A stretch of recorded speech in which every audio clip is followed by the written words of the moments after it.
Buenas tardes, de Confines del Mundo. Entonces iniciamos este conversatorio con tres prestigiosos analistas sobre la realidad política rusa a propósito del atentado el domingo pasado contra Daria Dugina en Moscú. Nos acompañan entonces en este Zoom tanto Alberto Huyenreuter, que es profesor universitario, bueno, trabaja en Fuerza Aérea Argentina, es un destacado analista de la realidad rusa, de la política exterior rusa, ha escrito varios libros, ustedes lo conocen, participa también en las sesiones del CARIS, cada vez que lo convocan por Rusia, y también, por supuesto, ha viajado a Rusia, conoce muy bien la realidad sociopolítica rusa. Ignacio Utin, que es corresponsal, ha sido corresponsal de guerra en el Donbass, tiene también mucha experiencia periodística en la zona y conoce muy bien las culturas, tanto la rusa como las europeo-orientales. Y finalmente, Cristian Lamesa. Vamos a invertir el orden, porque primero está Alberto en el orden para hablar, segundo está Cristian Lamesa, lo voy a nombrar en tercer término, pero está segundo. Cristian es fotógrafo, su profesión habitual, pero es un rusólogo por experiencia, ha viajado también muchas veces a Rusia y conoce muy bien y escribe y participa en entrevistas y demás sobre la realidad rusa, también ha escrito libros. Así que bueno, lo tenemos allí. ¿Es Pergamino, Cristian? ¿Estás en Sí, Pergamino? sí, Pergamino, provincia de Buenos Aires. Bueno, bueno. Y así que bueno, ese sería el esquema. Simplemente mi rol es moderar. Por supuesto, vamos a explicar quién es Dugin, por un lado. Vamos a tratar de que cada uno, alguno de los tres, en primer lugar, hable o nos cuente quién es Dugin, la hija de Dugin, y bueno, su relevancia o no en el pensamiento político, sobre todo de Putin, porque eso ha sido bastante polémico en estos días. ¿Cuál es su verdadera influencia sobre Putin o cuál no es su influencia sobre Putin? Y después la hipótesis respecto al atentado, que ya hay varias, yo hoy les mandé en el grupo unas hipótesis del Moscow Times. También en el grupo surgió en función de la guerra de Ucrania. Le cedo la palabra a Alberto para que empiece. Bueno, buenas tardes a todos. Un gusto estar con ustedes, con los colegas que me acompañan para hablar. Cristian e Ignacio, los sigo, los he leído. Reputados especialistas. Y saludo a los demás, gente que conozco, Mariano, Hugo, que hace mucho no lo veo. Bueno, como hay muy poco tiempo para esto es como colocar un círculo en un cuadrado, ¿no? Prácticamente, porque hay demasiados datos, creo que tengo 10, 11 minutos nomás. De manera que voy a ser muy rápido y lo más práctico que puedo. Alexander Dugin es una figura que ha ido más allá de Rusia en función de sus escritos. Es un hombre que ha escrito cerca de 30 libros. Yo tuve la suerte de leer una media docena de libros de él y por suerte he leído la obra fundamental, que es Fundamentos de Geopolítica.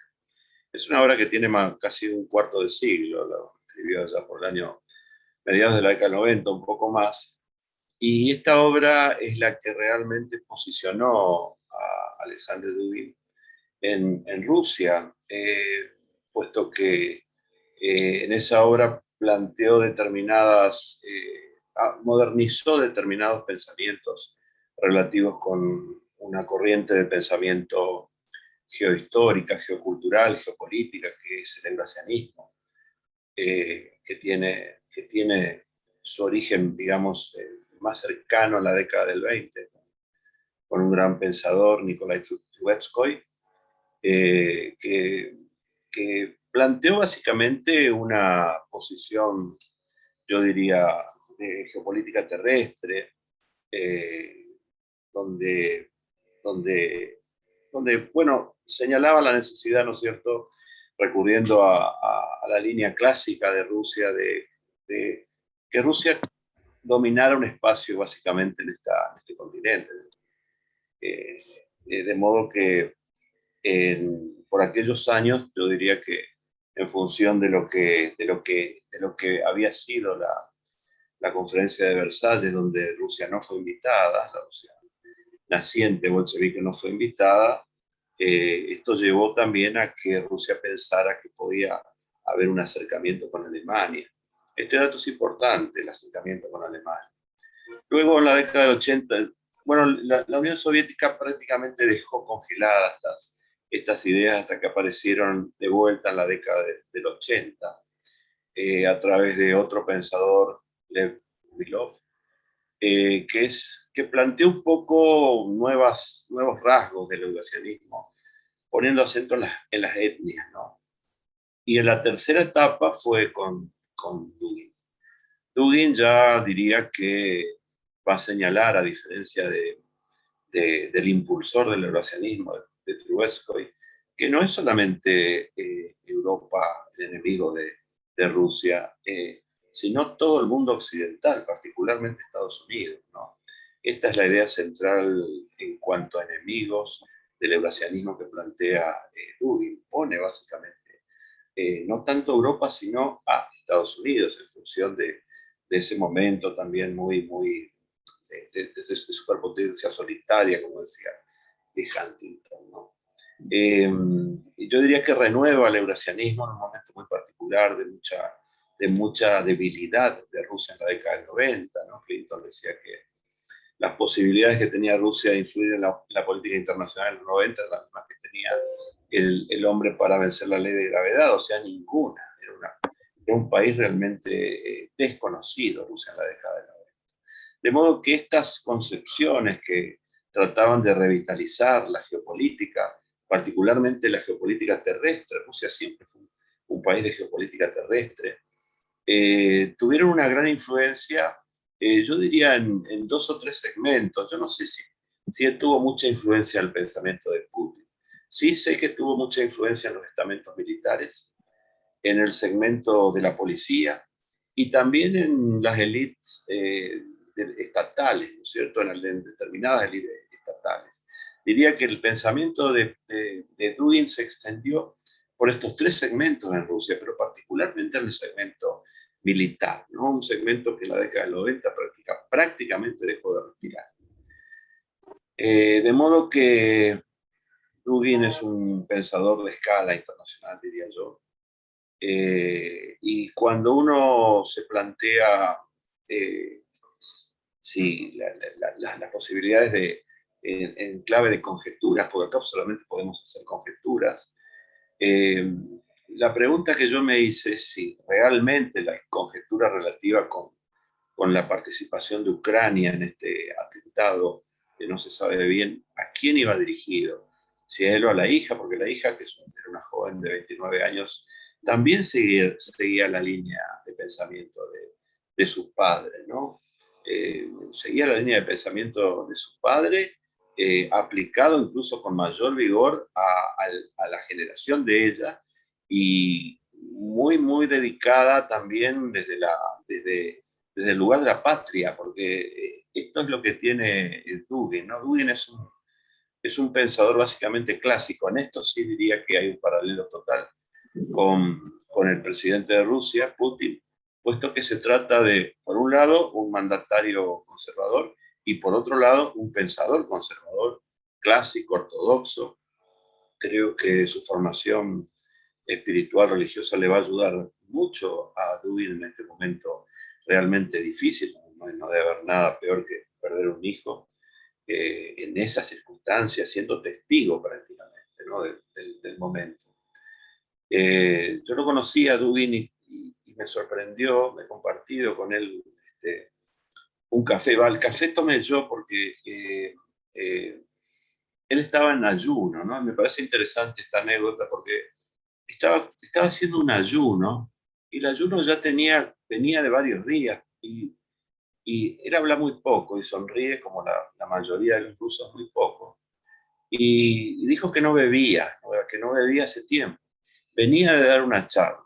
Se iba a subir a un avión que lo llevaba a Moscú previo paso por Alemania, tardaba como 18 horas el avión en llegar a Moscú, el viaje a Moscú, y no iba a haber nada, cosa que me sorprendió. Pero el ayuno era total entonces, no era un ayuno interrumpido por determinadas bebidas, no, era total, cosa que me sorprendió, pero me hizo ver también la cuestión relativa con la profundidad del compromiso clásico, ortodoxo, religioso, ¿no? Este es un dato que me llamó mucho la atención. Hay varias conjeturas, ¿no es cierto? No, ninguna es descartable. Yo creo que hay por lo menos media docena de conjeturas en relación con este tremendo atentado.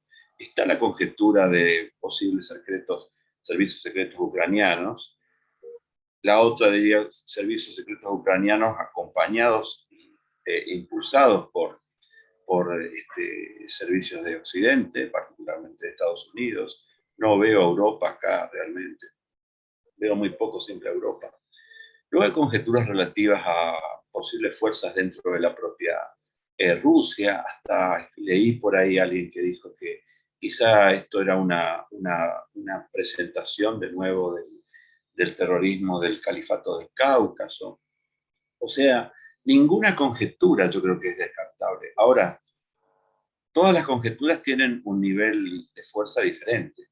Y en función del contexto que rodea este atentado, que es la guerra con Ucrania, en un sentido, de nivel estratégico mayor, con Occidente, y cuando digo Occidente, básicamente digo Estados Unidos, la pregunta que yo me hice es si esta conjetura es la más fuerte,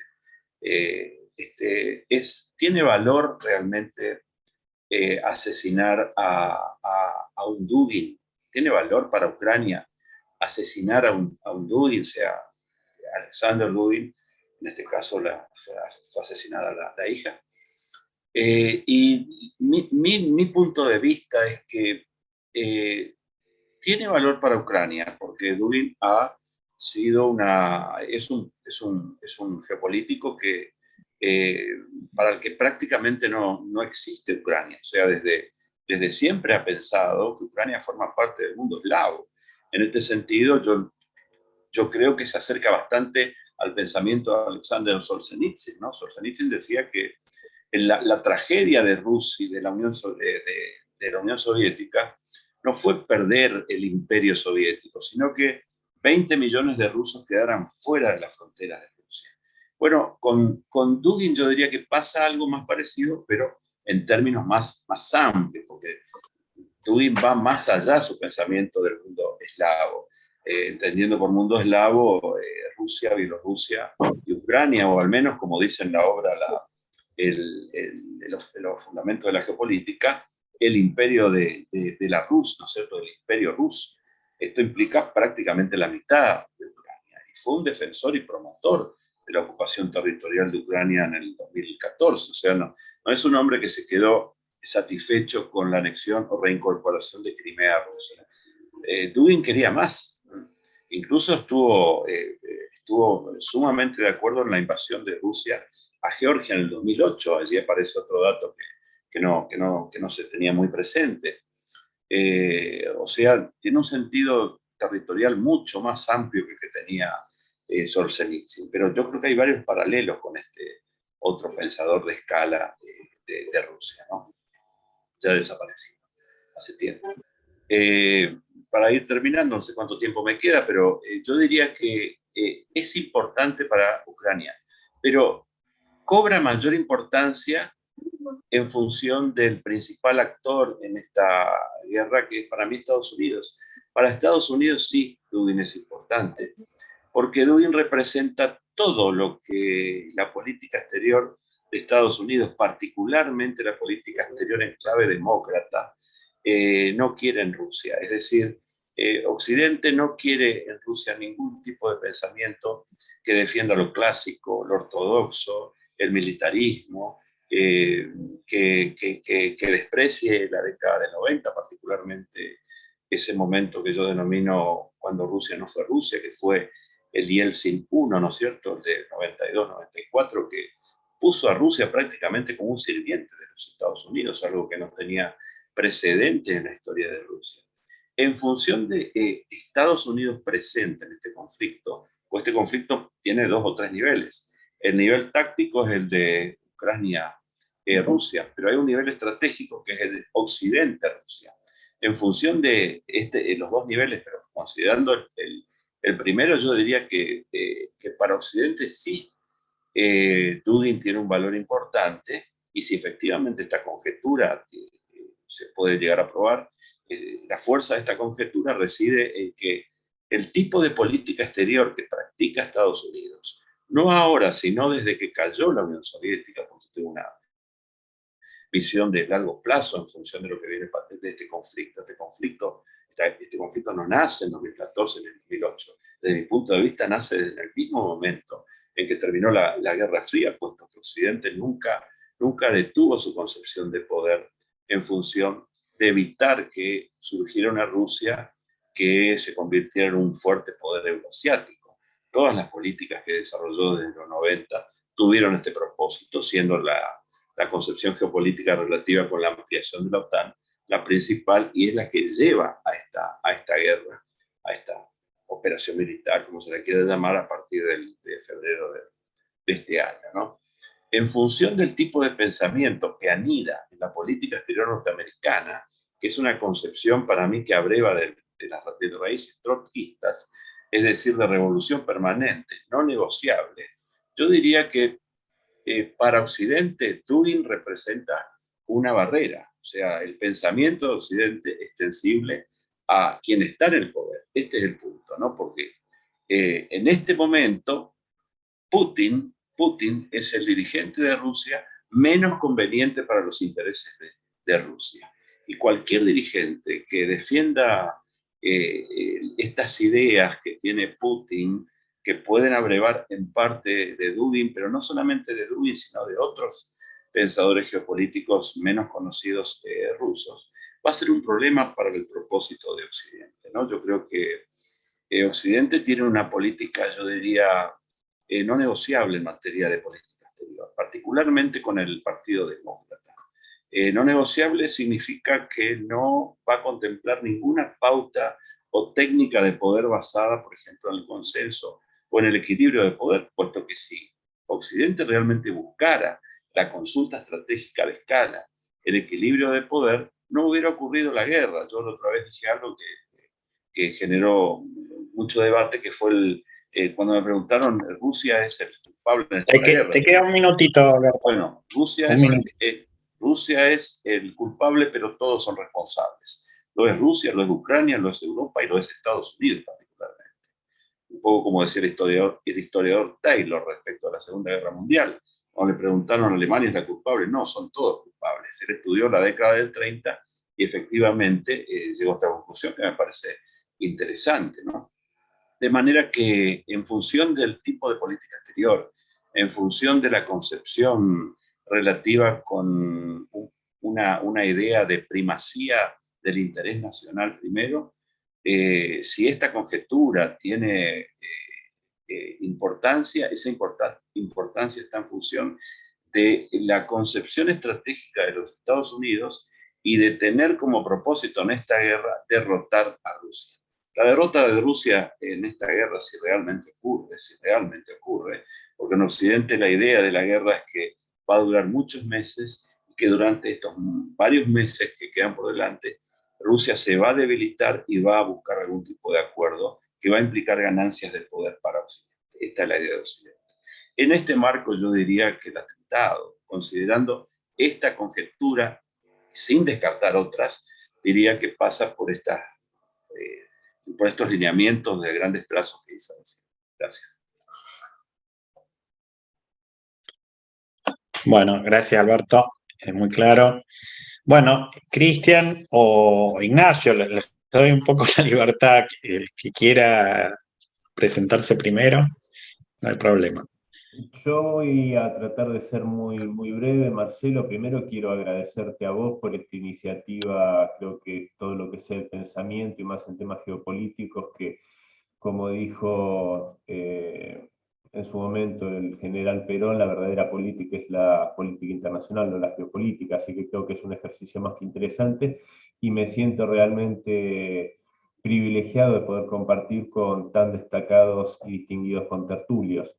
Dicho esto, voy a tratar de ser muy sintético y quiero agregar en 10 segundos algo a lo que decía tan magistralmente Alberto, y es que en el 2001, cuando fue el atentado a las Torres Gemelas, creo que Occidente también, Estados Unidos, perdió una oportunidad cuando Rusia se mostró como un aliado confiable y como un socio para la lucha contra el terrorismo. Creo que desgraciadamente Occidente perdió muchas oportunidades. Esto lo digo más o menos en sintonía con lo que decía tan claramente Alberto. Sobre lo que nos convocaba, que era un poco esto, este desgraciado, brutal e imperdonable atentado contra Daria Dugina. Está esta primera hipótesis, que era el atentado contra Alexander Dugin.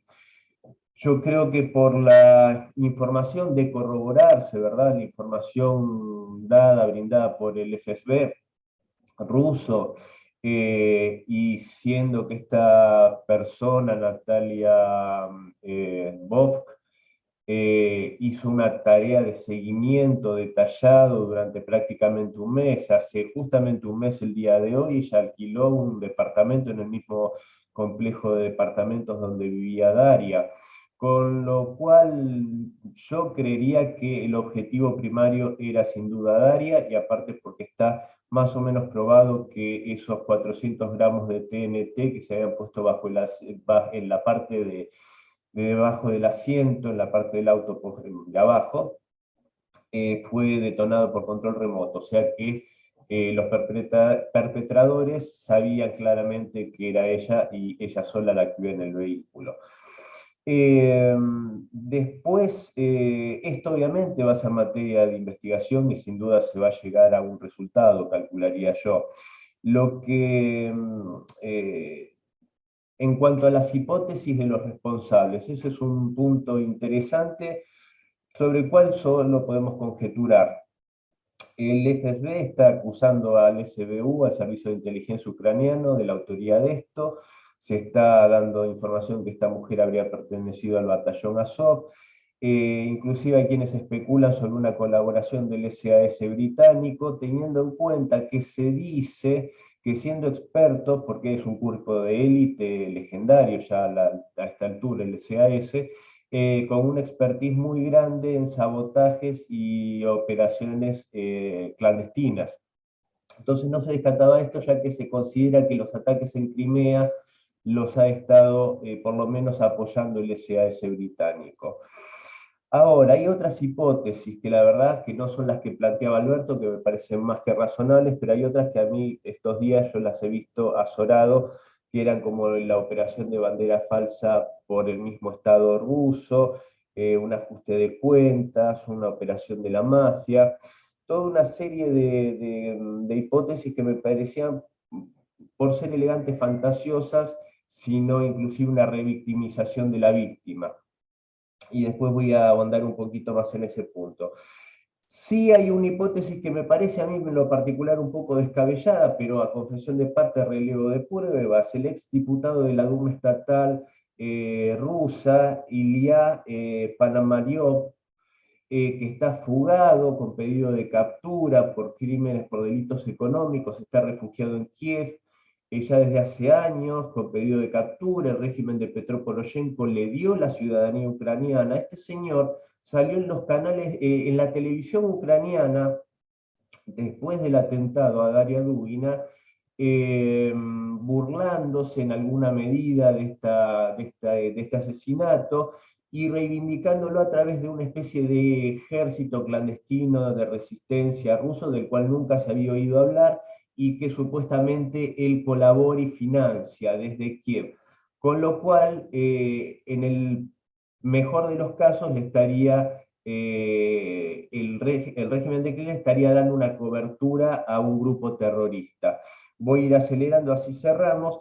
En este contexto yo creo que obviamente no se puede soslayar la situación de conflicto, no se puede soslayar que está el portal Mirat Bariets, que es un portal de odio donde se publican nombres, apellidos, direcciones y un montón de datos de gente que supuestamente son enemigos del régimen de Kiev, muchos de ellos han ido presos, muchos de ellos han sufrido atentados. En ese portal de odio se ha incluido a Henry Kissinger, a Roger Waters y al mismo Alexander Dugin, entre cientos y cientos de personas, hasta niños están.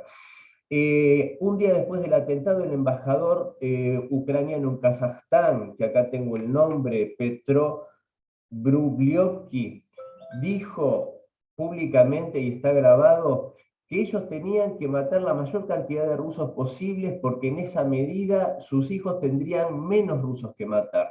Lo dijo en Kazajstán, en un lugar donde hay 120 nacionalidades distintas. Es un crisol de razas como lo es Rusia, como lo es Ucrania, con una tolerancia y una convivencia envidiable. Cualquiera de los que estuvimos viviendo en Rusia podemos hablar de esta convivencia inclusive entre musulmanes, judíos, ortodoxos, cristianos ortodoxos. Entonces, obviamente, el gobierno de Kazajstán salió a protestar y a recriminarle porque no puede incentivar el odio en un país donde rusos y ucranianos junto con los demás viven en paz. Entonces, en este contexto de odio, a lo que voy es que no es extraño que haya gente que ande matando rusos por las calles. Y ya cerrando con esto, Marcelo, para no extenderme más, a mí me dejó azorado en Occidente la cobertura de los medios de nuestro país, de medios occidentales, que adjetivaron como la hija del aliado de Putin, la hija del Rasputin de Putin, que murió en un supuesto atentado. Otros dijeron murió en una explosión. Otros dijeron que era la hija del cerebro de Putin, un ultranacionalista, un fascista, hasta un neonazi ruso, y decir, soslayando todo lo demás que dijo Alberto tan claramente y con tanta sapiencia y conocimiento puntual del hecho, ¿no? Menoscabando una personalidad que puede gustar o no gustar, pero es un pensador de primera línea y le acaban de asesinar a la hija de 29 años. Entonces, ya cerrando, no escuché las mismas calificaciones en los medios occidentales para con Alexei Navalny, un supuesto líder de la oposición rusa que está preso por crímenes económicos, por delitos económicos, y hay filmaciones grabadas de él diciendo, en un país donde el 12% de la población es musulmana y se vive en total tranquilidad y armonía, diciendo que a los musulmanes había que matarlos como cucarachas, y él tenía el insecticida, sacaba una pistola y simulaba que mataba a un musulmán. Entonces, desgraciadamente, Occidente y los medios de comunicación, desgraciadamente, creo que están dejando mucho que desear y no están a la altura de la grave crisis que estamos viviendo que compromete el futuro de la humanidad. Gracias, Marcelo, gracias, Alberto, gracias a todos. Gracias, Cristian. Muy bien, sintético. Bueno, Ignacio, ¿estás ahí? Porque Sí, Ignacio... buenas tardes. Bueno, antes que nada, agradecerle a Marcelo por organizar esta charla, esta convocatoria, y por invitarme, por supuesto. Es un honor estar debatiendo con ustedes. Yo no me voy a animar a hacer conjeturas sobre el atentado, más allá de que tengo algunas ideas, más allá de que tengo algunas teorías. Voy a dejar el tema de las conjeturas para Agatha Christie o para alguien más que se dedica a los policiales, porque creo que de momento no tenemos demasiadas pruebas, y sin pruebas me parece que no vale la pena hacer conjeturas. Al menos yo no las voy a hacer. Lo único que diría es que consideremos, supongamos que le creemos al FSB, que creemos los datos, toda la información que el FSB emitió el lunes. Información respecto a esta ciudadana ucraniana que aparentemente entró con patente de la República Popular de Donetsk a Rusia, que se movió por Moscú con patente kazaja y que salió de Rusia con patente ucraniana hacia Estonia. Supongamos que todo eso es cierto, supongamos que conocemos el coche de esta señora, que conocemos dónde se alojó, cómo se llamaba, quién era su hija y que aparentemente también formaba parte del batallón Azov, que me parece un poco curioso que además sea del batallón Azov, del batallón más nombrado, y que no sea de Pravi Sector, que no sea de Sich, que no sea de otras organizaciones que, si se quiere, también forman parte de la misma extrema derecha o incluso del neonazismo, como se le quiera llamar. Me parece mucha casualidad que además sea del batallón Azov. Pero supongamos que le creemos al FSB y que creemos absolutamente todo eso. Yo creo que si todo eso ocurrió efectivamente, habla muy mal del FSB. Muy mal. Les entró un coche con una patente, que se movió con otra patente, que salió con otra, con una tercera, que entró desde la República Popular de Donetsk, que es un territorio que controla Rusia, una frontera que controla Rusia, que salió hacia Estonia. Está bien, es cierto, Estonia no lo controla, pero sí controla la frontera de Rusia. Y sin embargo no pudo ver nada, nadie supo nada, nadie vio nada. Eso habla muy mal del FSB, que no pudo ver nada, que no pudo prevenir nada de esto. Y además, toda esta información es emitida 24 horas después del atentado, con lo cual son muy rápidos para conseguir esa información, pero muy lentos para prevenir. Eso creo que habla muy mal del FSB, aún si le creemos. Pero como decía antes, yo no quiero meterme demasiado en conjeturas. Sí, la verdad es que no le creo al informe del FSB, no lo creo. Yo no creo que haya sido nadie vinculado a Ucrania, no creo que esto beneficie a Ucrania, pero insisto, no voy a adivinar. Lo que me parece interesante es, y creo que esto es lo que yo puedo aportar en esta convocatoria, es cierto que, como ya se dijo antes, no hay que sobredimensionar la influencia de Alexander Dugin en el Kremlin. Dugin no era el Rasputín de Putin, Dugin no era su filósofo de cabecera, no era el cerebro detrás no es el cerebro detrás del Kremlin ni nada parecido. No lo era antes de 2014 y mucho menos lo es ahora. No hay que sobredimensionar su influencia, eso me parece muy importante. Pero, es cierto que Alexander Dugin y sus teorías tienen cierta influencia en cierto espacio político, cultural, militar de Rusia. Y en ese sentido creo que lo que yo puedo aportar acá es la influencia de la lógica de Alexander Dugin en la guerra del Donbass. La guerra que se inició en 2014, que yo considero que terminó el 24 de febrero pasado y que a partir del 24 de febrero hay otra guerra. Y sin lugar a dudas, esa lógica de Alexander Dugin tuvo mucha influencia a comienzos de la guerra. Les voy a nombrar algunas personas que están muy vinculadas a esto, que estuvieron muy vinculadas y que fueron muy fuertes al principio de la guerra. El primero de ellos es Pavel Gubarev, que fue el primer gobernador popular de la DNR, de la República Popular de Donetsk, de la autoproclamada República Popular de Donetsk. Fue gobernador popular desde marzo a noviembre de 2014.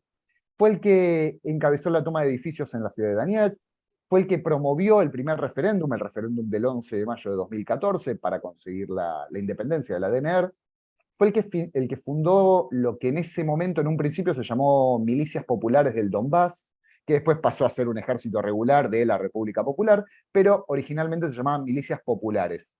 Pavel Gubarev fue arrestado al principio de la guerra, fue arrestado por el gobierno ucraniano, después lo liberaron en el marco de un intercambio de prisioneros, pero ya para cuando salió de prisión no tenía tanta influencia. Lo que hizo es fundar un partido que se llamó, no casualmente, Novorossiya, Nueva Rusia. Creó su propio periódico, su propio diario, pero nunca más tuvo influencia después de eso. De hecho, Rusia le sacó el apoyo que tenía originalmente, se lo sacó muy rápido, y una prueba de eso, de cuán poco apoyo pasó a tener Pavel Gubarev, es que intentó postularse a las elecciones que hubo en la República Popular de Donetsk en 2014 y en 2018, y en ambos casos se lo prohibieron. No pudo participar de ninguna de esas dos elecciones. Las otras dos personas que les quiero nombrar, que están muy vinculadas a esta lógica y a Alexander Dugin, uno muy probablemente lo conozcan, los dos son ex agentes del FSB, los dos se conocieron luchando en Transnistria al principio de los 90. El primero seguro que lo conocen es Igor Girkin, también conocido como Strelkov, que fue de alguna forma el que empezó la guerra del Donbass.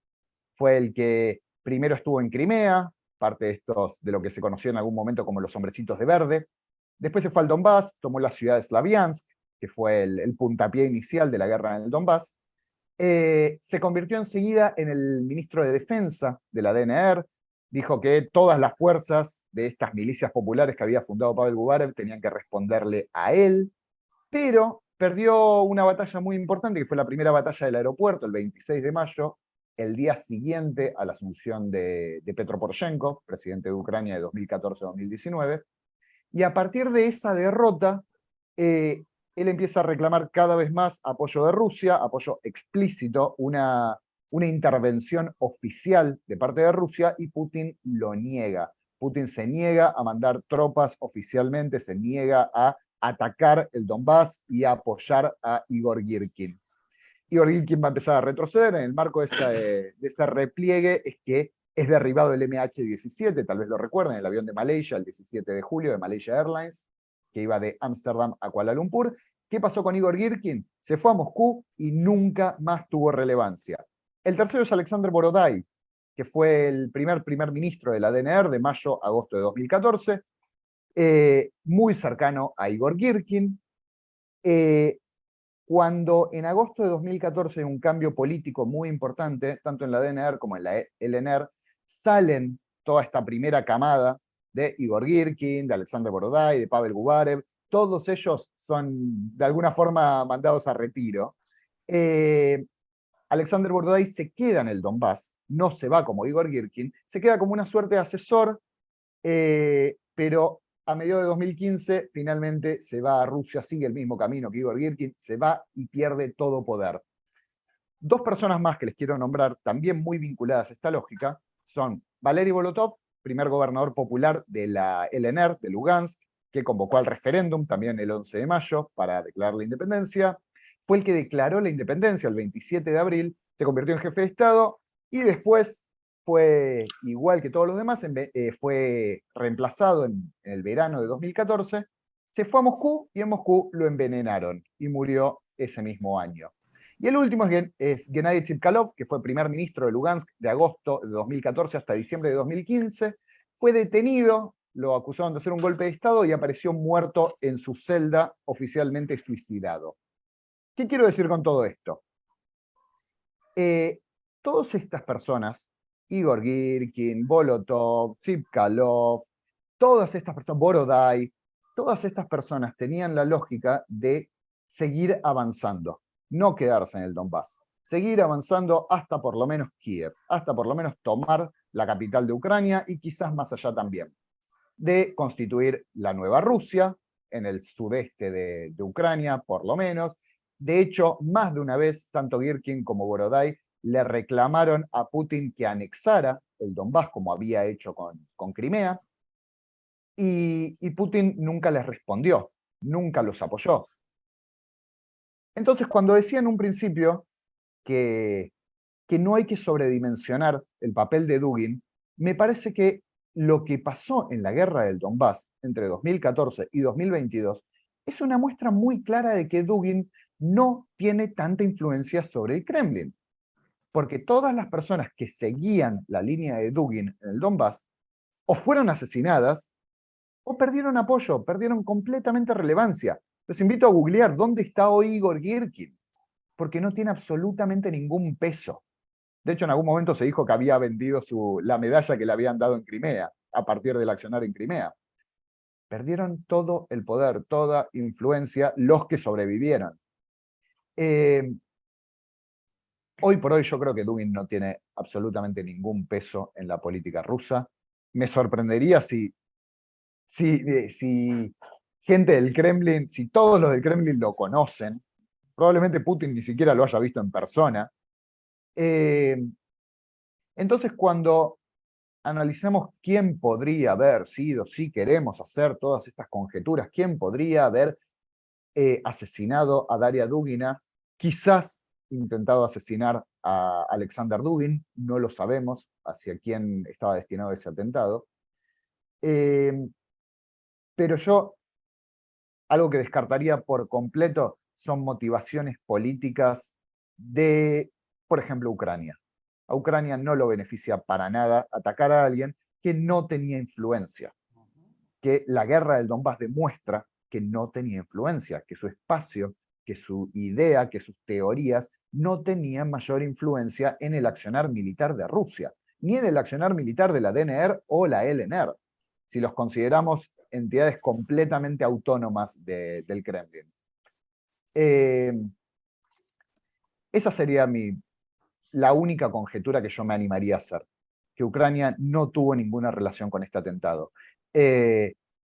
Y si tuviera que hacer una segunda, diría que es muy probable que haya sido algo interno. Y pienso que es probable que haya sido algo interno porque veo los asesinatos que siguieron, que fueron durante la guerra del Donbass.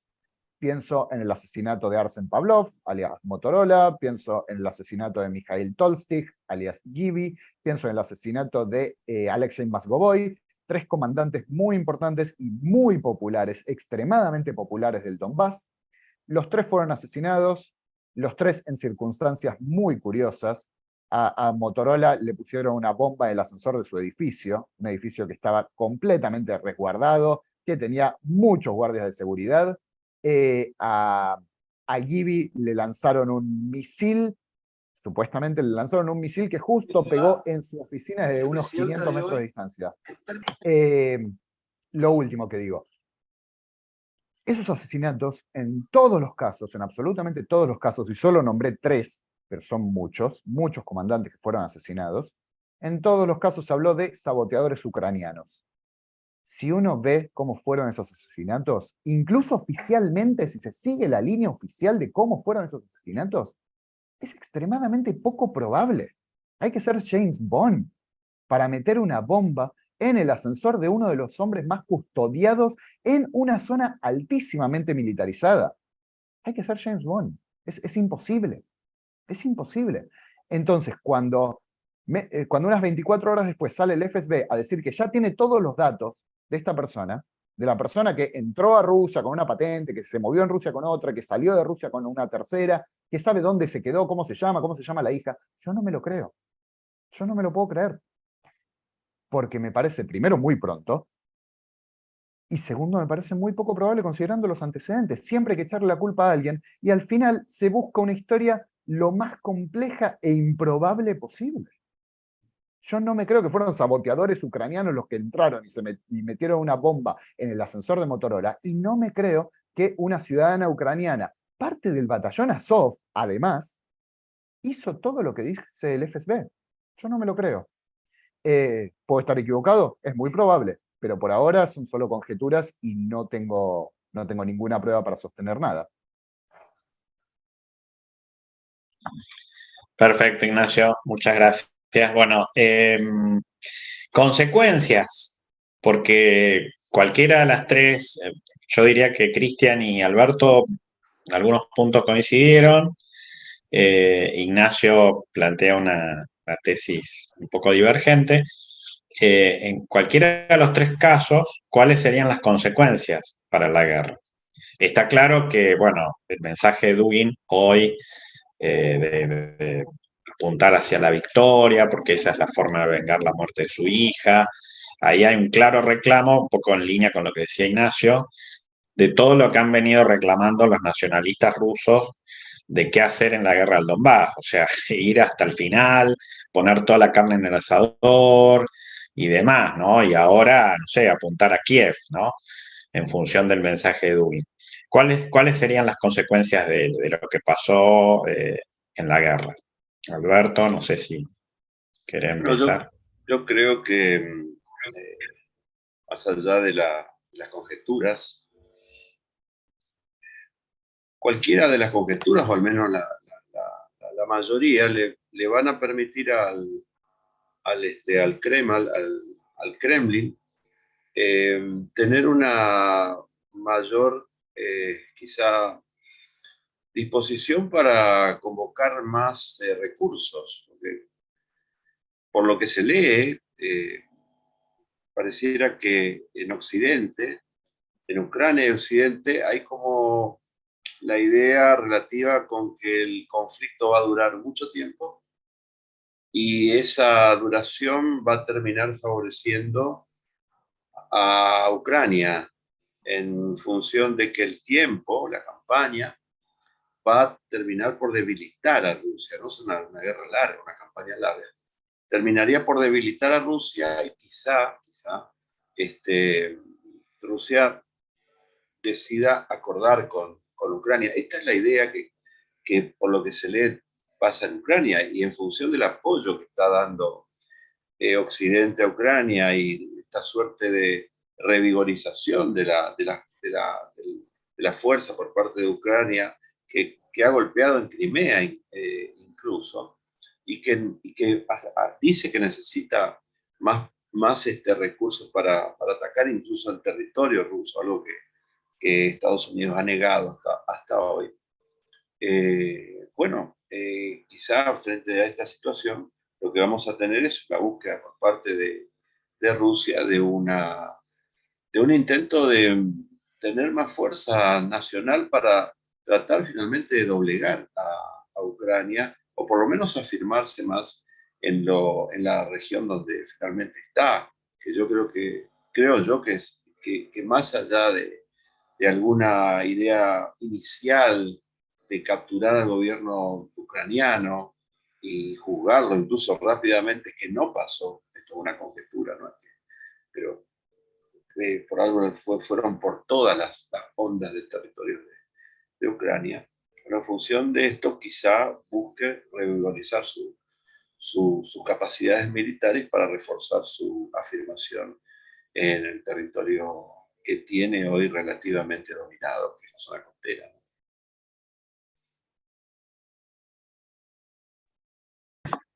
Perfecto. Bueno, Cristian.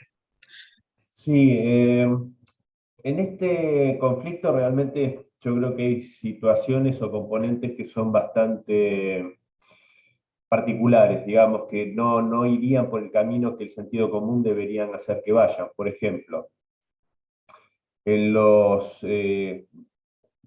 ser sintético, pero durante los 8 años desde que arrancó la guerra civil en el Donbass debido al golpe de Estado contra Viktor Yanukovych, el Maidán, la masacre en la Casa de los Sindicatos en Odessa, donde quemaron vivas a 50 personas por oponerse a un golpe de Estado, oponerse a un golpe de Estado. Ante todos esos sucesos, se generaron los acuerdos de Minsk para justamente desescalar y buscar una solución, ¿no?, a esto. Desescalar el conflicto, evitar los bombardeos, el uso de artillería en esa región, cosa que no respetó Kiev sistemáticamente, y creo que el punto más importante de los acuerdos de Minsk era dotar a la región del Donbass de cierto grado de autonomía, ¿no?, un estatuto autonómico bastante amplio para ponerlos al resguardo, inclusive de la prohibición del uso del idioma ruso. Al día de hoy en la ciudad de Odessa está prohibido hablar en ruso, y es una ciudad rusa. Odessa es una ciudad rusa. Estaré en Ucrania, pero es una ciudad rusa, culturalmente rusa. A ese grado de atropello se llegó. Bueno, entonces, por el contrario, Rusia respetó los acuerdos de Minsk, más allá de todos los motivos que tal vez algunos, es muy probable que muchos de ellos tengan que ver con lo que marcaba Ignacio, pero hay algo que es real y coincide con lo que decía Ignacio. Putin no reconoció las repúblicas populares de Donetsk y Lugansk hasta el 22 de febrero de este año, respetando los acuerdos de Minsk.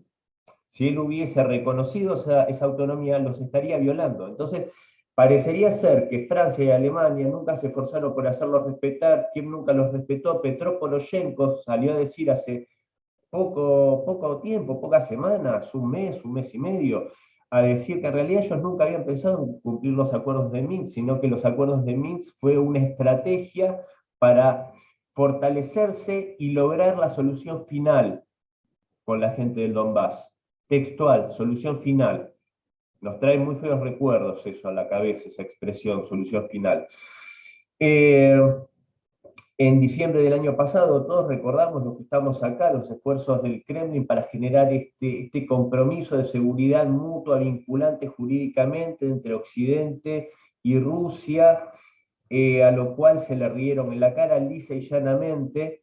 El secretario general de la OTAN, el noruego Jens Stoltenberg, diciendo pocos días antes de que esto escalara y terminase derivando en la confrontación bélica que estamos viviendo, que si el problema de Rusia era tener mucha OTAN en sus fronteras, iban a tener mucha más OTAN en su frontera. Una forma extraña de desescalar un conflicto de tal envergadura, ¿no?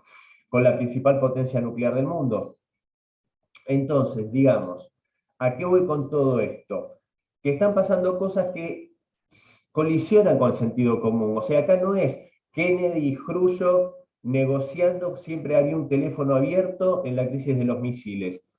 Acá hay parecería que en Occidente hay un afán de escalar en todo sentido. Dmitry Medvedev dice que no se metan con Crimea, que es una línea roja, atacan Crimea, ¿no? Se ataca la central nuclear de Zaporilla, a lo cual Rusia dijo que si se genera un accidente nuclear mediante un ataque, se va a considerar como si eso fuese un ataque nuclear a territorio ruso y va a ser respondido de la misma forma. Bueno, este atentado contra Daria Dugina generó entre el pueblo ruso una situación de indignación. Yo hablo día por medio, hablo con gente de Rusia.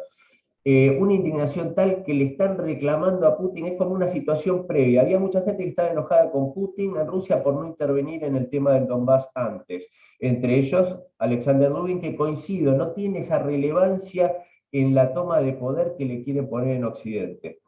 Pero sí, digamos que estaba en contra de que Rusia no hubiese intervenido, y mucha gente pensaba lo mismo a pesar de la popularidad de Putin. Al día de hoy mucha gente está reclamando dónde están los centros de toma de decisión, dónde están las líneas rojas. Entonces, ¿a qué voy ya cerrando con esto? Que parecería ser que hay gente que quiere escalar y que quiere una confrontación a gran escala. Yo no sé para qué, porque sabemos lo que significa una gran escala en este momento. Y cerrando ya, no creo que sea casual que la señora Nancy Pelosi tome la decisión de ir a visitar Taiwán, llevando a cabo una provocación como la que provocó con China, siendo que Estados Unidos adhiere al principio de una sola China, y después yendo un grupo de senadores. Entonces, ahora hay un conflicto en ciernes en Kosovo por provocaciones de la autoproclamada República de Kosovo, que no está reconocida por las Naciones Unidas. Entonces, en ese sentido, ahí se me queman los papeles. Perfecto. Bueno, Ignacio. Mi reflexión más inmediata después de este atentado fue, esto va a servir como excusa para exacerbar la situación en Ucrania. Y además se le suma que mañana es el Día de la Independencia de Ucrania, mañana se cumplen 6 meses del inicio de la operación especial y demás, como la llama Rusia. Justo la misma semana. No puede ser casualidad. Y de hecho, tengo dos citas que me anoté. Un senador ruso, que no me anoté el nombre, dijo el lunes, ayer: si Estonia se niega a extraditar a la criminal Natalia Vovk a Rusia, hay muchas razones para que Rusia tome medidas duras contra el Estado estonio que está albergando a la terrorista. Y la otra que me anoté es Margarita Simonian, seguramente la conocen, es la jefa de RT, de la televisión rusa. Pidió ataques de represalia contra los funcionarios ucranianos, incluida la sede del Servicio de Seguridad de Ucrania, el SBU. Sabemos que Margarita Simonian tiene mucha influencia, es una persona muy relevante en RT, en toda la narrativa en Rusia, y que salga a decir, que salga a pedir represalias contra el gobierno ucraniano, es fuerte, es algo importante. No creo que haya que menospreciar este tipo de expresiones. La pregunta es, ¿y entonces qué cambia? ¿Cambia algo? Porque lo cierto es que Rusia nunca dejó de atacar. Rusia nunca se empezó a replegar. Podemos considerar que en algún momento entre marzo y abril abandonó el norte de Ucrania y se enfocó mucho más en el sur y en el este. Está bien, es cierto, pero nunca dejó de atacar, nunca dejó de avanzar, nunca se replegó. Entonces, ¿qué cambiaría esto? Se pueden potenciar los enfrentamientos, los ataques, los disparos durante los próximos días. Puede ser, puede ser, Quizás esto sirva como una excusa para potenciarlo, pero no creo que cambie demasiado, porque, insisto, nunca pararon. No es que tuvimos una suerte de armisticio temporal, que tuvimos una suerte de paz temporal por algunos días, tuvimos una paz temporal, una paz de Navidad, eh, para enterrar cadáveres y recuperar cuerpos. No pasó eso. Entonces, ¿qué cambia? A mí me parece que a los fines militares esto no cambia nada. No creo que cambie nada. Y puede servir para potenciar narrativas ya establecidas, para potenciar ideas preestablecidas. ¿Qué fue el batallón Azov, por ejemplo? No me parece casual que digan justo que esta señora pertenecía al batallón Azov, no a otro, justo al batallón Azov, el más mencionado. No me parece casual. Entonces yo diría que esto ayuda a potenciar una narrativa a un lado y al otro, porque los ucranianos también pueden decir, ven que los rusos son salvajes y se matan entre ellos y ponen bombas en cualquier lado, cosa que ya están haciendo, ya lo han dicho, ese tipo de discursos seguramente lo escucharon en estos días. Yo los he visto en redes sociales y demás, obviamente Zelensky no lo va a decir, pero lo he visto.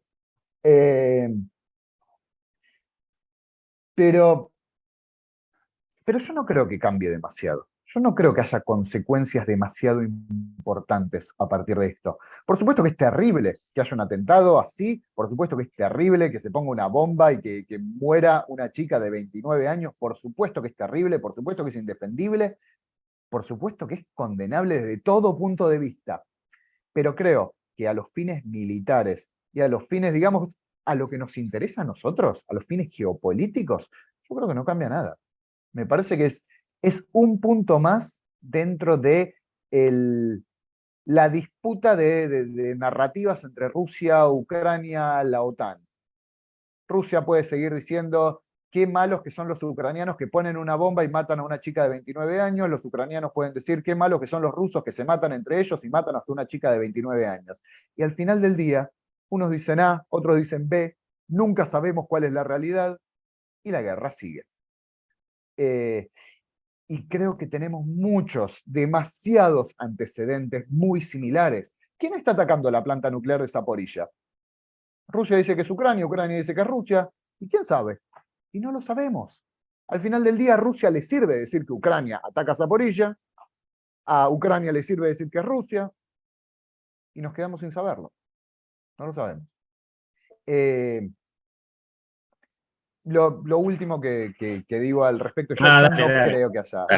Perdón, una última conclusión. Yo no creo que haya mayores cambios a partir de esto, más allá de, por supuesto, la tragedia que significa la pérdida de una vida.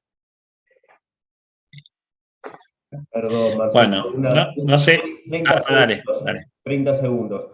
Creo que colisiona, perdón, con todo respeto, Ignacio, creo que colisiona con sentido común pensar que alguien que ya tiene una posición tomada y que tiene a sus Fuerzas Armadas resguardando ese lugar se autobombardee. Me refiero a la central de Zaporilla. Yo creo que colisiona. Y aparte Rusia está pidiendo hace semanas que vaya una comisión de la Organización Internacional de Energía Atómica a inspeccionar, y es la ONU, por mandato de Estados Unidos, que le pone obstáculos para que no vaya esa misión. Perdón, eso nada más. Yo concuerdo, concuerdo. Creo que lo que decís es muy, muy, muy, muy probable.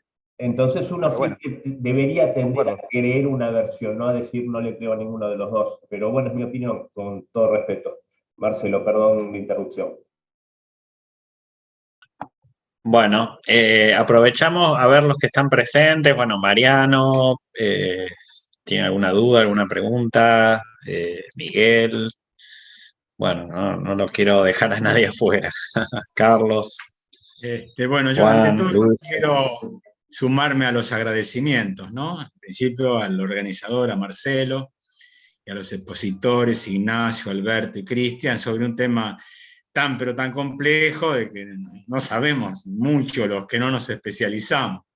Con lo cual uno va decodificando, pensando, vuelve sobre esto. Lo que sí, a mí, digamos, como la Primera Guerra empezó con un atentado, me resonó un poco esa campana, ¿no? De Sarajevo y el atentado. Me vino un poco el recuerdo. Y bueno, y te agradezco mucho a Marcelo haberme incorporado a este grupo tan intenso, como digo yo, que hay que seguirlo, ¿no? Porque estamos todo el tiempo mandando información. Además, Marcelo lo conocimos en ese programa de radio que tuvieron la gentileza de invitarme, que parece que fue hace 20 años, ¿no? Cuando hablábamos de Massa. Mirá este país tan dinámico, ¿no? Todas las cosas que pasaron desde Guzmán hasta acá, parece que una eternidad. Así que bueno, yo estoy muy contento de estar en este grupo, la verdad me alegra mucho, la verdad que es la forma que uno tiene de divulgar lo que uno hace, conversar con los compañeros, las compañeras sobre temas variados, y uno de alguna manera va opinando irresponsablemente una vez que los compañeros le informan de qué se trata lo que estás trabajando, ¿no? Pero bueno, muchísimas gracias, la verdad que estoy muy contento, la verdad que fue muy, muy lindo escucharlos, la verdad que cada uno, además el tema de la especialidad weberiana, ¿no? Decía el mundo de los especialistas en la modernidad, en la ciencia como vocación, ¿eh? Y cada uno de ustedes, especialistas en Rusia, es tan específico lo que estudia cada uno, que es un universo de sentido en cada uno, la verdad que es formidable, es formidable, la verdad es tema para las clases, y esto de la diversidad y la modernidad, que es lo que yo doy clase en la facultad hace más o menos 40 años. Así que bueno, muchísimas gracias Marcelo, Miguel. Muchísimas gracias a todos. También te vamos a aprovechar a vos por Byung-Chul Han y demás, así que bueno. Muchas gracias. No te vas a escapar. Bueno, Mariano quería hacer una pregunta. Sí, gracias. Bueno, muy breve porque queda poco tiempo, entonces no me voy a detener mucho en las felicitaciones que van de suyo. La impresión que yo tengo, acá en las últimas semanas, los ucranianos aparentemente avanzaron bastante de lo que se tenía previsto, golpearon sobre Crimea, que es un punto muy sensible. Entiendo que hubo un ataque dentro del territorio ruso, es decir, cuando digo dentro del territorio ruso, de las fronteras reconocidas a Rusia antes del 2014, antes de Crimea. Y el tercero es este episodio que, bueno, podrá tener la significación que acá ustedes bien analizaron. Ahora, la pregunta general que uno hace, que tiene que ver con la política, con la provocación que indudablemente ocurrió sobre Taiwán, sobre China, ¿no? La pregunta es, un gobierno americano en la situación en la que está, con un presidente que evidentemente está mostrando signos muy de debilidad evidente, que aparentemente va a perder la elección bastante mal en noviembre. Bueno, el peligro es, y la sospecha que uno tiene siempre de que esta administración es de las que más comprometida está con el complejo industrial militar, ¿no? Si esto no puede haber una escalada, no sé, son sospechas. Yo no he podido en los últimos meses seguir con tanta atención la crisis rusa como lo hacen ustedes. Por eso yo quería hablar con Alberto y con Marcelo, porque después el otro problema que tenés es que la información occidental es totalmente parcial, totalmente tendenciosa, y lo otro es propaganda rusa, entonces es muy difícil a veces. Yo a veces leo un poco la prensa israelí, que me quedó la costumbre, y veo Al Jazeera, que me parece que, aunque parezca mentira, son más o menos objetivos los israelíes y Al Jazeera, porque por lo menos muestran algo no ni tan pro-ruso ni tan anti-ruso. Bueno, quería eso y felicitarte, Marcelo, y preguntarles eso, si ustedes ven que esto puede escalar en algún plano, teniendo en cuenta que en 2 meses hay una elección muy importante en Estados Unidos. Gracias. Alberto. Bueno, yo tengo la hipótesis que siempre traté de manejar para tratar de comprender mejor este conflicto. Va más allá del conflicto entre Ucrania y Rusia. Este es el nivel táctico de un conflicto mayor, que es el que comprende a Occidente, es decir, Estados Unidos y Rusia. Y en este sentido yo creo que lo que está ocurriendo hoy en Ucrania arranca en la década del 90, cuando Estados Unidos se propuso, bajo un gobierno ya demócrata, que era el de Clinton, evitar que en Rusia surgiera eventualmente un poder en la masa euroasiática que volviera a desafiar la supremacía de Occidente. O sea, fue una victoria en la Guerra Fría, por más que los problemas internos económicos de Rusia explican mayormente el desplome de la Unión Soviética. Pero Estados Unidos nunca frenó esa forma de llevar la geopolítica casi en clave revolucionaria, por eso cité en su momento a Trotsky aquí, ¿no es cierto? Y la ampliación de la OTAN fue una ampliación que no tuvo nunca una diagonal, para utilizar la palabra de Bismarck. Nunca tuvo una diagonal, ni siquiera cuando Rusia tuvo una política de cooperación con Occidente, que fue durante la lucha contra el terrorismo transnacional. Putin no enfrentó a Occidente de entrada, se ocupó un poco del marco interno, porque si no ordenaba internamente a Rusia no iba a poder tener ningún alcance exterior. Y cooperó en eso porque también sus intereses de seguridad pasaban por enfrentar sus propios movimientos terroristas, como también lo hizo China, ¿no? Los tres coincidieron notablemente en la primera década de este siglo. Pero allí tampoco Estados Unidos detuvo la visión geopolítica centrada en tratar de ir más allá de la contención, es decir, evitar que resurgiera Rusia. Porque si no hubiera sido así, ¿qué necesidad había de esta guerra? Porque para mí esta fue una guerra innecesaria. Siempre lo pensé así, pero con funcional para una de las partes. En Occidente, para Estados Unidos, porque ¿qué necesidad había de llegar a esto cuando lo único que había que hacer era tal vez establecer una moratoria en función de la ampliación de la OTAN o garantizar que no se iba a extender más la OTAN hacia las repúblicas sensibles? Y volver a hablar otra vez sobre el tema de lo que ocurría en el Donbass, que para algunos analistas europeos fue la chispa de esta guerra, ¿no es cierto? En función de esto, yo, y respondiendo más específicamente a la reflexión que hace Mariano, yo creo que Estados Unidos no va a detener esta forma de pensar, y no sé si va a apostar por una escalada, porque esto no sé si interesa realmente a Estados Unidos. Creo que en función de lo que uno ve hoy, el propósito es continuar apoyando a Ucrania con el fin de debilitar a una Rusia que hasta hoy, es verdad, no tiene los problemas económicos que debería tener en función de estos 7 anillos de sanciones que existen, pero que sí podría tener el año próximo, ¿no es cierto? Más allá de que hayan aparecido otros compradores de las materias primas de Rusia.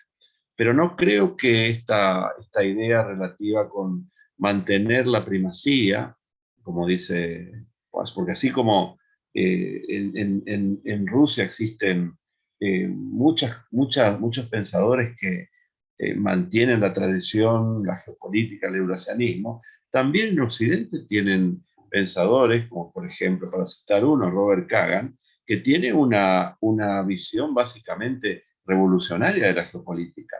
No hay nada en el desorden internacional que implique que tengamos que tener un balance de poder, un consenso estratégico con Rusia o con China. No, tenemos que tratar de lograr lo que no pasó en la década del 30, es decir, evitar que surja un Japón y una Alemania, entendiendo por ellos a China y a Rusia, de manera que en función de los intereses, en función del gasto militar de Estados Unidos, que es superior a 740.000 millones de dólares, con una gran parte dedicada a la investigación y a las armas nucleares, 40.000 millones aproximadamente, no veo que detenga esto, sobre todo cuando consiguió mantener la primacía sobre Europa.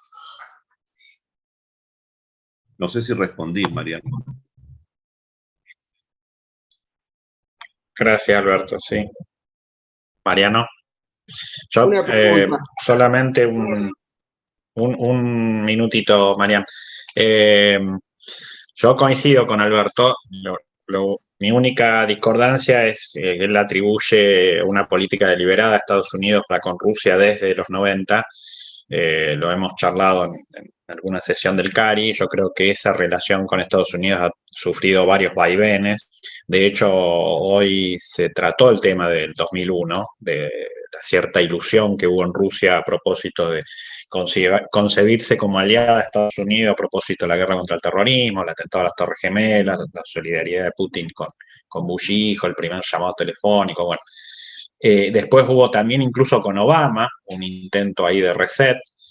Es decir, fue una relación que fue y vino alternativamente con administraciones republicanas y demócratas. No creo que haya sido así una política absolutamente deliberada para hundir o para humillar a Rusia, pero bueno, el resultado termina siendo este, ¿no? Y a propósito, cuento que Eduardo Moya por chat me decía que, bueno, que el atentado, independientemente de las hipótesis que haya, se vivió como contra Rusia, ¿no? Eh, Efectivamente, todo este tipo de acciones, todo este tipo de manifestaciones, de acciones concretas por parte de la administración americana, el insulto de Biden apenas al asumir con Putin y demás, todo es visualizado como Rusia de nuevo acosada, hostigada, asediada, bueno, humillada, como suele decir Alberto. Entonces, todo esto sí genera más fogoneo, más impulsos a las fuerzas más reaccionarias, las más nacionalistas de Rusia, y en efecto les da, como dice Ignacio, excusas para moverse.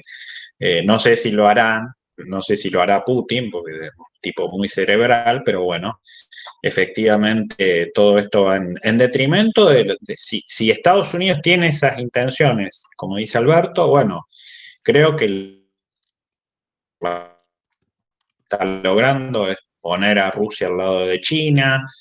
Bueno, todo eso que finalmente, no sé, Kagan lo plantea, pero están generando los efectos contrarios. Así que eso nomás, quería decir eso.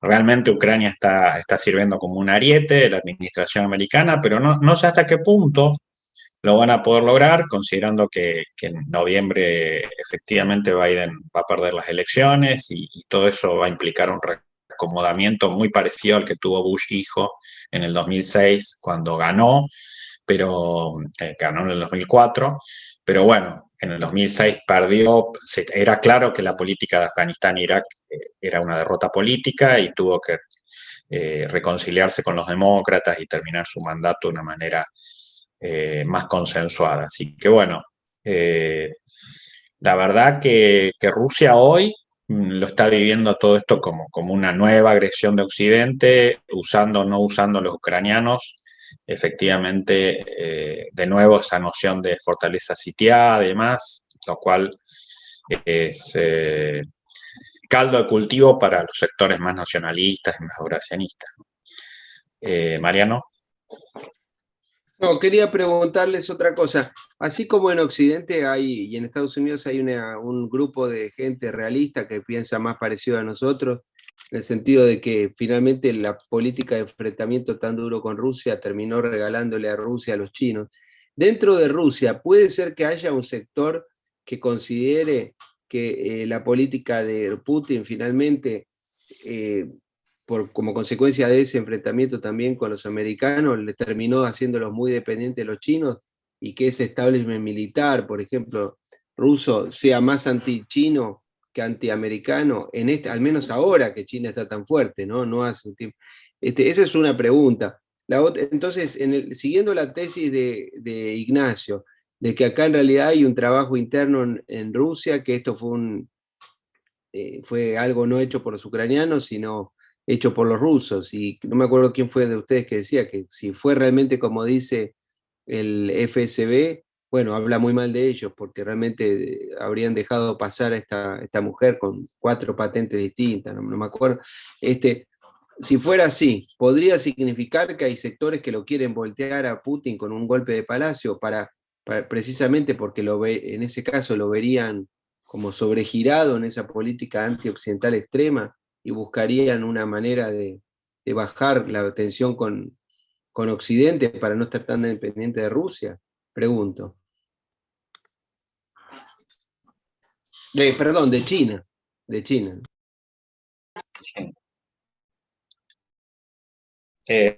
Bueno, esos sectores, Dimitri Trenin tiene un artículo muy interesante, fines del 2019, es un liberal vinculado al Carnegie Institute, donde él claramente dice, ok, la política exterior de Putin hasta ahora, incluyendo Siria, incluyendo lo del Donbass y demás, 2019. Ha sido exitosa, sí, claramente ha sido exitosa. Ahora, hemos pagado un costo muy alto, lo dice muy claramente. Y el costo muy alto es alejarse de Occidente y ponerse prácticamente de rodillas con China. Lo decía ya en esa época. Trenin es un liberal bastante realista, no es un liberal a lo Kozyrev, ¿no es cierto? Como dice Alberto, un liberal romántico, ¿no? Así que, habría que prestarle atención a eso. Puede tener asidero el hecho de que la posición de Trenin no es solitaria. A ver, el economista liberal más connotado de la administración de Putin, después de Nabiulina y algunos otros, es Chubais. Todos recordamos que Chubais fue uno de los arquitectos de la reforma de los 90 y demás, pero se quedó en la administración de Putin. Estuvo en distintos cargos gerenciales bastante importantes. Bueno, fue el primero en emigrar a Turquía cuando pasó lo del 24 de febrero. No tiene una manifestación pública en contra de la guerra, pero claramente él se fue a propósito de su discordancia con la guerra. Si Chubais, Trenin y demás tienen otros interlocutores, y yo te diría, por lo que yo recogí en el ILA en abril, con Razumovsky, que es director del ILA hoy, director joven, que me confesó que la presión de los sectores eurasianistas y nacionalistas sobre Putin era tremenda, y que, bueno, sin duda que él no estaba muy de acuerdo tampoco con la guerra, es decir, hay otros sectores que claramente no están de acuerdo con la guerra, y no están en la oposición, sino que están adentro del círculo del Kremlin o cercanos al círculo del Kremlin. Si eso supone una posibilidad de golpe palaciego sobre Putin, bueno, ya es entrar en una lógica de poder que, bueno, ya el propio Razumovsky en almuerzo informal me confesaba, bueno, es complicado, él es muy amigo del nieto de Primakov, que maneja la Agencia de Cooperación Internacional Rusa, y a todos ellos, voy a tirar el último dato, a todos ellos los sorprendió la operación del 24. Y de todas maneras, yo quiero agregar que, discúlpame, la idea relativa con una orientación más asiática de la política exterior rusa precede a esta guerra. Yo creo que si uno revisa digamos, lo que es el pensamiento de política exterior, el pensamiento intelectual de Rusia en materia de política exterior, por citar alguien de ese círculo, Andrei Kartunov, por ejemplo, señalaba que con la cuestión naval se fueron agotando, estamos hablando de 2020 y un poco antes, pero el envenenamiento de Navalny fue en 2020. Ya se terminó por cerrar la posibilidad de tener una política europea, y por lo tanto la ventana asiática le quedaba prácticamente como única posibilidad a Rusia, ¿no es cierto? De manera que hoy China es el actor comercialmente más importante para Rusia. No lo es para China, pero sí lo es para Rusia. India también. Y fíjense que la ventana más importante que tenía Rusia con Occidente, que pasaba por el suministro de gas, también se ha cerrado, porque Alemania, que históricamente siempre tuvo una buena relación con Rusia, salvo en las guerras mundiales, suspendió por cuestiones técnicas o lo que sea, pero esto era un propósito, yo diría, que iba más allá de Alemania, el desacoplar energéticamente a Europa de Rusia. Y esto se está logrando, me parece que es un objetivo dentro de la guerra donde el que pierde es Europa, porque Europa no tiene energía, de manera que acá me parece que hay por ahora una tendencia, y hay hechos también relativos a una política exterior más asiática, donde Rusia no tiene críticos prácticamente. Tiene interesados en sus productos, en sus materias primas, Y en este sentido yo diría que las posibilidades de una política exterior neo-occidental se acotan más, puesto que está el fantasma de los 90, nadie quiere volver allí. Y por otro lado, ello implicaría que caiga Putin, y la posibilidad de caída de Putin está asociada a la derrota en la guerra en Ucrania. Es decir, por eso, como decía MacArthur, ¿no? En esta guerra para Rusia no hay sustituto para la victoria, puesto que si pierde Rusia, entendiendo por pérdida no una derrota militar, que no pueda sostenerse en el territorio y tenga que buscar un acuerdo, esto sería una ganancia para Ucrania. Esto implicaría para mí prácticamente el fin de Putin, una salida formal, no presentarse en las elecciones del 24 y se verá allí qué pasa, ¿no? Pero no hay sustituto efectivamente en este involucramiento que hizo, esta jugada que hizo Rusia en Ucrania. Perdón, si puedo agregar una cosa muy, muy breve. Yo creo que Perfecto, sí. Yo creo que Rusia, debido a las circunstancias actuales, a lo que viene sucediendo, como muy bien marcaba Alberto, ya en los 90, yo me iría un poquito más atrás, inclusive al final de la Segunda Guerra Mundial, cuando después del fallecimiento de Roosevelt hay un viraje muy claro de la política norteamericana en manos de Harry Truman, totalmente en las antípodas, diría yo, de lo que era la política de Roosevelt, y en el 49 crea la OTAN. Y la Unión Soviética en ese momento no toma ninguna medida al respecto, y después hay lo que yo considero una provocación muy grande, que es la incorporación a Alemania Federal a la OTAN, ¿verdad? 3 días antes de cumplirse 10 años del del 10º aniversario, perdón, del Día de la Victoria, o sea, todo un simbolismo bastante macabro. Una guerra que le costó 27 millones de vidas a la Unión Soviética. Entonces, ¿a qué voy con todo este desarrollo? Que yo creo que Rusia al día de hoy se cansó. Esto lo expresó, no lo digo yo, lo expresó el canciller, el ministro de Relaciones Exteriores, Sergei Lavrov, cuando dijo que Rusia no considera más en el futuro volver a tener las relaciones que había tenido antes con Occidente. Prácticamente algo se había roto. Recuerdo también hace algunas semanas una comunicación entre el presidente Erdogan, que también puede gustar o no gustar, pero si hay algo que hace es velar por los intereses de Turquía. Y en una conversación con Vladimir Putin le dijo que con Occidente no se podía confiar, que no se podía confiar para nada en Occidente. Fue en esos días en que había un recrudecimiento de esos chispazos con Grecia, entre Turquía y Grecia, hace algunas semanas atrás fue esto.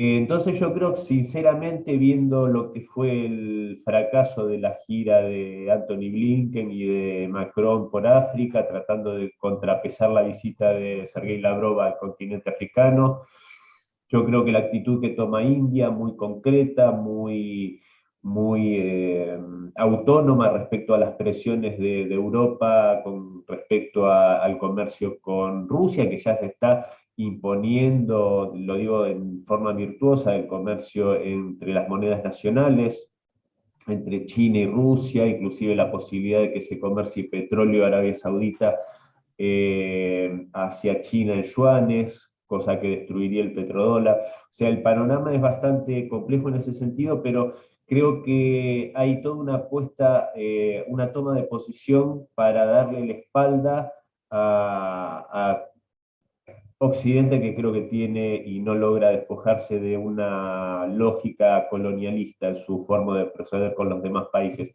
Y por esto mismo, y con esto cierro un poco con algo que había preguntado Mariano, yo creo que dado este estado de cosas, es por eso que no va a desescalar, porque Estados Unidos, yo creo que ante el poderío económico de China y ante el poderío militar de Rusia, sabe que es ahora o nunca.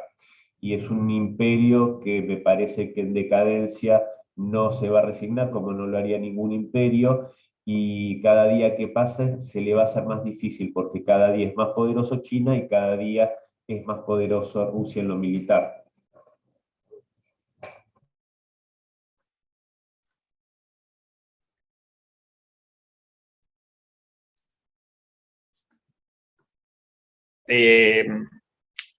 no quiero defender la postura rusa, ¿no? Pero es cierto que los rusos también, he leído por allí algún paper, en el sentido que ellos están viendo, también esta es una oportunidad para ellos, o sea, desde la mirada desde nosotros y desde Training, algunos rusos obviamente, sobre todo los sectores más liberales, ellos están viendo que Rusia se está convirtiendo en un furgón de cola de los chinos.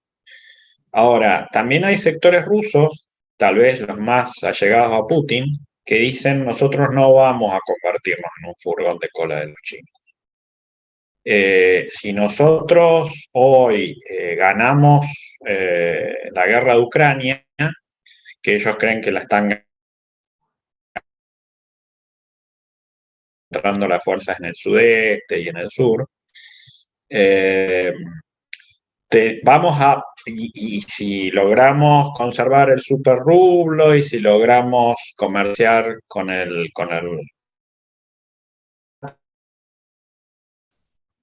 era occidental y demás, nos erigimos par a par, o sea, China gana la batalla comercial, pero nosotros ganamos, como dice Cristian, la batalla militar y política. Ellos están confiados que esta es una oportunidad histórica también para ellos. De forma tal de equiparar, fíjense lo que estoy diciendo, equiparar la competencia china. Así que cuidado con eso, porque, bueno, los rusos en ese aspecto siempre nos sorprenden, ¿no? Y la verdad que es sorprendente el comportamiento de la economía rusa en estos meses. Creo que hasta ellos mismos están sorprendidos, ¿no? El hecho de que ayer un rapero se haga cargo de Starbucks, bueno, ese tipo de novedades todos los días están ocurriendo. Y de hecho la economía rusa va a erigirse sorprendentemente dinámica versus lo que le va a pasar o lo que le está pasando a la economía europea. También es llamativo lo que le está pasando a la economía europea, porque las sanciones se están convirtiendo, bueno, tienen un efecto boomerang innegable. Así que cuidado. Digo, insisto, la mirada de afuera es que se están convirtiendo en furgón de cola de los chinos, la mirada de ellos desde adentro es que van a evitar eso. Porque, bueno, todos sabemos aquí, gusta el liderazgo chino, o sea, no les gusta el liderazgo norteamericano, pero tampoco les gusta quedar relegados respecto a China. Tienen una frontera con China que ya la hemos analizado, notablemente importante y la simetría ahí es muy grande. Pero confían, me parece que ahí está la postura intermedia, si se quiere, de Putin, alejándose del eurasianismo más extremo. Es cierto que hoy están jugando la carta eurasiática, como dice Alberto, pero la están jugando con su propia lógica, ¿no?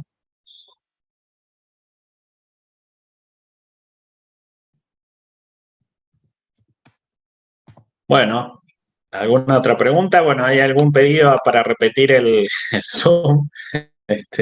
Bueno, eso lo vamos a... Perdón, quiero decir algo. Que estuvo muy bueno.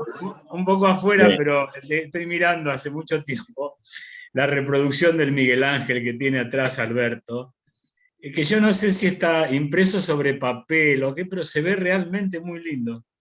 Bueno, es eso. Sí, hay 2 o 3 acá en casa porque Miguel Ángel es realmente sorprendente. Pero que está hecha sobre papel, está como impreso en papel, pareciera, ¿no? Creo que sí. No me detuve a analizar eso, pero creo que sí. ¿Cómo?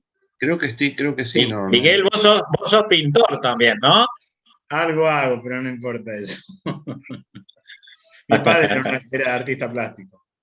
Tu papá, sí, tu papá. Hoy la nata también hablaba. Bueno, Miguel Ángel incorpora acá un poco de arte y de cuestiones bellas, que todo lo contrario que nosotros estuvimos hablando aquí, ¿no es cierto? Porque este no es el mundo de los sueños.